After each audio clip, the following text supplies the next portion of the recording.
En fait, l'idée, c'était de prendre un marque-page, un support qui peut avoir un lien avec la lecture, avec le mot, avec l'écriture. Travailler un format aussi sur lequel les élèves n'ont pas forcément l'habitude de travailler. Le fait de travailler sur de la longueur, parce qu'on a plus l'habitude de travailler sur du format A3, donc là c'est un petit format. Et puis après, l'intérêt du projet pour moi, c'était aussi de travailler, de sensibiliser les élèves sur la typographie, l'importance de bien écrire un mot qui soit lisible, d'essayer d'avoir un aspect artistique aussi par rapport aux mots. Vu que c'est la voix, j'ai pensé au chant et avec les partitions, vu que c'est de la musique, c'est une façon de s'exprimer. Donc j'ai pris une partition pour représenter le mot voix. Et puis la variété, avec des consignes différentes à chaque fois pour montrer que même sur un même mot, même sur un même format, on peut avoir une multitude de solutions, qu'il n'y en a pas qu'une seule, puis que chacun puisse s'investir suivant sa création, ce qu'il avait envie de faire.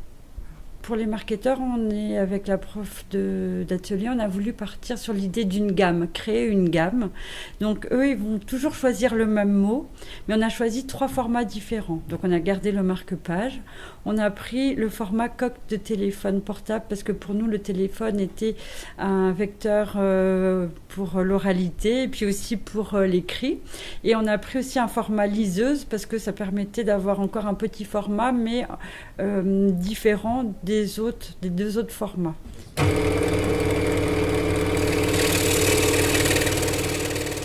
On a superposé 2 essences de bois, une rouge et une noire. Et ensuite, en fait, on découpe en même temps la partie rouge et la partie noire. Donc là, c'était vraiment des toutes petites pièces comme ça que j'ai emboîtées les unes après les autres avec des filets blancs pour vraiment créer cet aspect brique. La marqueterie, c'est un très vieux métier qui date de la Renaissance française et qui s'est amélioré, peaufiné et structuré au fil des décennies. Nous, on va travailler différentes techniques. On va travailler des techniques qui datent de la fin du XVIIe siècle que du début du XVIIIe à la fin du XVIIIe. Il y a des techniques qui demeurent très pratiquées de nos jours, même si on découpe un petit peu au laser.